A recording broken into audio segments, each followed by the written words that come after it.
አልከለከልኩህ። መከልከል እፈልጋለሁ። ቱ ቢ ሆነስት እኔ መከልከል እፈልጋለሁ።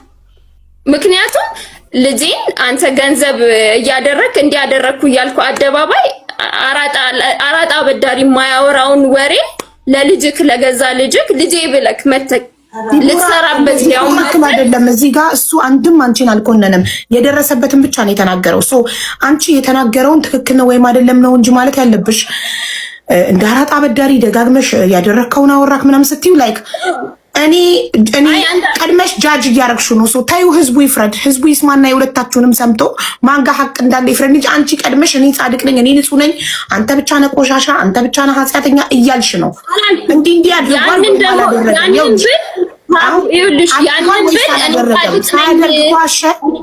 የዘረዘራቸውን ነገሮች ሳያደርግ ከዋሸ ሀቁን እንድናቅ ይሄ ሰውዬ ዋሽቷል፣ የትምህርት ቤት አልከፈለም፣ ይሄን አላደረገም፣ ፍርድ ቤትም አልከሰስኩትም፣ 100,000 ካሳም አልጠየቅኩትም፣ ይህን ሁሉ ነገር ውሸት ነው ብለሽ እኮ ታዲያ እንደዚህ ይኸውልሽ፣ ይህንን ከፍሏል አድርጓል። የከሰስኩት ደግሞ ሺህ ጊዜ አደባባይ ይወጣ ለልጄ ይሄን አረኩ ሲል በህጋዊ ይሄው አድርጊያለሁ ብሎ በማስረጃ እንዲቀመጥለት ነው እውነታው ማለት ነው። ውሸት አደረኩ ብሎ ከሚናገር ልጨርስልሽ፣ እሱ ያለውን አልሰማሁም አልነበርኩም ብለሽ ስለነበር ማሪ ልጨርስልሽ። ተረጋግተሽ ከመስከረም ጀምሮ ዲኤንኤ ተመርምሮ ልጅነቱ ከታወቀበት ጊዜ ጀምሮ ያቅሜን እየረዳው ነበረ። ዩቲዩብ ላይም ሰርቼ ዩቲዩብ ዶላር ሲቆጥር ዲቦ ስሪ ተቀጥረሽ ከምትሰሪ በዩቲዩብ ሞር ሰክሰስፉል ትሆኛለሽ ብዬ ዩቲዩብ ስንት እንደቆጠረልኝ ያሳየኋትና ነይና አንቺም ዩቲዩብ ስሪ በዩቲዩብ ሰክሰስፉል ትሆኛለሽ ይሄን ያህል ይገኛል አልኳትኝ። እናም ከመሬት ተነስታ ስልክ ማንሳት ተወች። ልጄን ማየት ከለከለችኝና በፍርድ ቤት ሄዳ ከሰሰችኝ ነው ያለው። ስለዚህ እውነት እሱ እንዳለው በሰላም አብራችሁ ሰላም ሆናችሁ እየረዳ ዩቲዩብ ቻናሉ ላይ እንግዳ ሆነሽ ቀርበሽ ጭራሽ ተስማምታችሁ እንግዳ ሆነሽ ቀርበሽ ዩቲዩብ ምን ያህል ገንዘብ እንደሚያስገኝ ነግሮሽ ከመሬት ተነስተሽ ዘግተሽዋል። እውነት እሱ እንደሚለው እንደዚህ ብለሽ ነው ማለት ተስማምተን ነው ያንተ ዩቲዩብ ላይ የቀረብኩት። መጀመሪያ ጥያቄ ተስማምተን ነው ዋሽቷል አልተስማማንም እንደዚህ ያሽ ለኛ ንገሪኝ። እሺ አልተስማማንም። ያለ ፍቃዴ ነው የተቀረስኩት። ሊያውም ደግሞ ለዚህ ደግሞ ዳሎል ኢንተርቴይንመንት ተጠያቂ ነው። እሱ ነው ደውሎ የጠራኝ። እቃ ውሰጂ ነው የተባልኩት። እሺ ከዛ ሲሄድ ማለት በግዴታ ነው። በቃ ሰው ለሊት ጀምሮ ቁጭ ብሎ እንትን ይላል። እንደውም በደንብ ከታየ በስነ ስርዓቱ ላይ አልመለስኩለት። እሺ ሌላው ደግሞ አልፈልግም ብለሽ ለምን አይወጣሽም? ፍቃደኛ ካልሆንሽ ኢንተርቪው ተብለሽ ተነጋግረሽ ካልሄድሽ ስትገቢ ቃለ መጠይቅ ወይ ኢንተርቪው ሲጀምሩ እንዴ ለዚህ አልተስማማንም ቃል ወስድ ነው የመጣሁት ብለሽ ብድግ ብለሽ ለምን አልወጣሽም? እምቢ ብለሽ አላወኩም። ምኑ እኔ እንደዚህ እንደሚደረግ አላውቅም። ምክንያቱም ሰው ከቦኛል። በተከበብኩበት እንዴት ነው እንትን የምለው? እኔ ደግሞ ሰው ሪስፔክት ከማድረግ አንጻር እንጂ እሱ ይምጣ አይምጣ የማውቀው ታሪክ የለም። አልተስማማንም በዚህ። ከዛ ባለፈ ደግሞ ረድቻለሁ ላለው የረዳው የታል ደብተሩ? እንደዚህ ነው እንድትናገር የሚፈልገው። ይሄን አርጓል፣ ይሄን አላረገም፣ ይሄን ዋሽቷል፣ እዚህ ጋር የትምህርት ቤት ከፍሏል ወይም አልከፈለም እንዳለው ልብስና ጫማ ለልጁ ሲገዛ ነበር ለ10 ወር ያህል ለ8 ወር ያህል ነበር ወይም አልነበረም እንደዛ ያልሽ። እሺ እየረዳ አልነበረም አደረኩ ያለው ወይም ደግሞ ይሄው እናቴ መዝግባ ያስቀመጠችው እሱ የሚያወራውን አለ።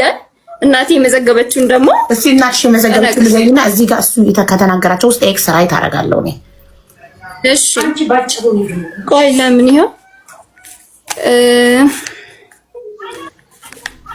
መስከረም 4 ሩዝ 5 ኪሎ ገዝቷል። ወተት 1 ሊትር ገዝቷል። ብስኩት ገዝቷል። ይሄ ኩኪስ ማለት ነው። እሺ ከዛ በመስከረም 11 በየቀኑ አይገናኝም። መስከረም 11 ኳስ ገዝቷል። እርጎ ገዝቷል። ወተት 1 ሊትር ገዝቷል። ከዛ ብስኩት ገዝቷል። ፓምፐርስ ገዝቷል። 2 ፓምፐርስ ገዝቷል። ዋይፕስ 1 ነው የገዛው። ልጃችሁ የአራት ዓመቱ ነው አይደል? ልጃችሁ 3 ዓመት አሁን ነው 4 ይሞላል። አዎ ማታ ይጠቀማል። ኦኬ እኔ ራሱ እንደውም ዳይፐር ሲል ኧረ ተሳስተካል፣ የ4 ዓመት ልጅ እንዴት ዳይፐር ይለብሳል? ዳይፐር ማለት ገዛ አትችልም ስለው እኔ ጋር መጥቶ ሲያድር ማታ ማታ ይሸና ነበር እና ዳይፐር ገዛ ነበር አለ። ከዛም በኋላ ስጋ ግማሽ ኪሎ አጥንት ገዝቷል። እነዚህን እንዳለ ካስቤዛ ጋር አጠቃቅልኳቸው። አይ እንትን ልበል ኦልሬዲ አልቋል፣ ብዙ አይደለም። እሺ ከዛም በኋላ ደግሞ 1 ሊትር ወተት በተደጋጋሚ ገዝቶለታል፣ 5 ጊዜ ምናምን ነገር ፓውደር ወተት። ከዛ ግን ፓውደር ወተት ገዝቷል ትንጥዬዋንና ከዛም በኋላ ይሄ 1 ኪሎ መሰለኝ። ትልቅና ትንሽ ነው ያለው፣ እንደዛ ነው የመዘገብኩት። እሺ ከዛም በኋላ ደግሞ የግማሽ ሊትር ወተት ከመስከረም 4 እስከ 30 ግማሽ ሊትር ወተት እንትን ብሏል። ከዛ ደግሞ በሻንጣ ሙሉ በፌስታል ሙሉ ቦንዳ ልብስ ይዟል። 17000 ብር የደመረው ማለት ነው። 17000 ብር ኢንቨስት አድርጌ ዩቲዩብ ቪዲዮ ሰራው ያለው ላይ እሱ ጋር ሲደመር ልብስና ጫማ ስላልኩት እዚህ ጋር ራይትም ከማድረግ ቤት ጫማ ያለው እዛው ቦንዳ ጫማና አንድ አዲስ ልብስ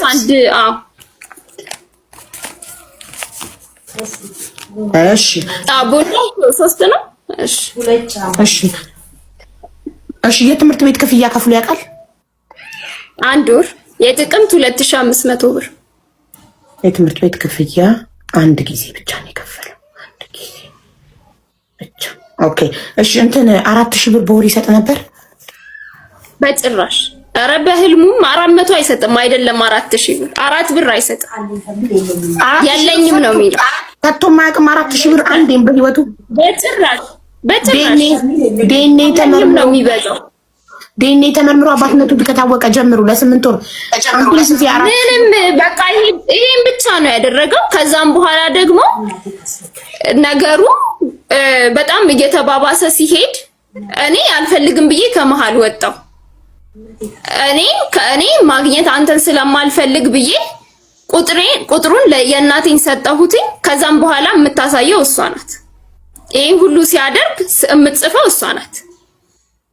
እሺ 4000 ብር እሰጣለሁ ብሎ ነው እንጂ ቃል የገባው ሰጥቶ አያውቅም። እሰጣለሁ ብሎ አላለም። ልጁን እንደውም ገና 1 ወራችን ይሄ ሁሉ ሆኖ በ1 ወር ውስጥ ለኔ እናት ማዛለብሽ ገና 1 ወር። አዎ ለነግርሽ ነው እያረኩለት ነው። በወር 4000 ብር እየሰጠሁሽ የትምህርት ቤት እየከፈልኩኝ የሚያስፈልግ ነገር ካለ አረጋለሁ። የሰጠክ መስሎኝ ገና እሰጣለሁ የሚል ሐሳብ ነው ያቀረብከው። መመዝገብ በሁለተኛው ወር በቀጣይ ወር ማለት ነው። ሰጠክ አታውቅም 4000 ብር። እሺ ለምሳሌ አሁን ያደረካቸውን ነገሮች የነገርከኝን ያውልክ ቢኒ ያደረካቸውን ነገሮች የነገርከኝን አሁን ዲቦራ ኮንፈርም ስታደርግ ራይት ያርኩ ነው። 4000 ብር ግን ሰተማታ ኮድ ከዚህ ጋር መሰረዝ አለበት። የለማ ገና ልትሰጥ ለወደፊቱ 4000 ለቀጣዩ ልትሰጥ። ስለዚህ ገና ልትሰጥ ስለሆነ ስላልሰጠህ አይጻፍም። እዚህ ጋር ከተሰጡ ነገሮች ጋር አይጻፍም። ሰው ይሰረዛል። 4000 ብር ተሰርዟል። እሺ የገዛው ያልካቸውን ነገሮች ሁሉ ደብተር ላይ አንብባ እንደገዛህ ተመዝግቧል፣ ራይት ተደርጓል፣ ታርሟል። ግን የትምህርት ቤት ክፍያ ግን ስንት ጊዜ እንደሆነ አንተ አልገለጽክም። እኔ ደግሞ ለ8 ወር ያህል በየወሩ የከፈልክ መስሎኝ ነበር። እሷ 1 ጊዜ ብቻ ነው የከፈለው ብላለች። መጀመሪያ ስጀምርልሽ እኮ ገና በ1 ወር ውስጥ እኮ ነው ያልኩሽ። በቃ እቺ ነገር የተፈጠረችው 1 ወር በሁለተኛው ወር ላይ ተከሰስኩኝ ነው እያልኩሽ አለሁት። ህዳር 8 ነው መጥሪያ ያደረሰኝ። በቃ እንደው ማለት ነው አላህ ይቅር ይበለኝና ማለት ነው ነገ ይሄ ህፃን አድጎ ይሄን ነገር ሲያይ አባቱን በክብር ይቀበላል? ቆይ ይሄ ነገር አግባብ ነው ብላችሁ ታስባላችሁ? አባት ለልጅ ያበላውን ነገር ቆጥሮ ሚዲያ ላይ ከተናገረ አላህ ይጠብቀን። ወላሂ በጣም ነው የሚደብረው። ሴቶች ተጠንቀቁ። ያው ይሄ ሁሉ መጀመሪያውኑ ቅድመ ጥንቃቄ አለማድረግ ነው። ዝም ብሎ ያለ ኒካ ያለ ምንድነው ያለ ፊርማ መጋባት ነው፣ መውለድ ነው። እንደዚህ ሁሉ ነገር ዋጋ እያስከፈላት ያለውና ሴቶች ጥንቃቄ አድርጉ። ፍቅር ወዲያው የሚጠፋ ነገር ነውና ክብር ይበልጣል፣ ራስን መጠበቅ ይበልጣል እላችኋለሁ። ፈጣሪ ይሰውራችሁ ከነዚህ አይነት ነገር።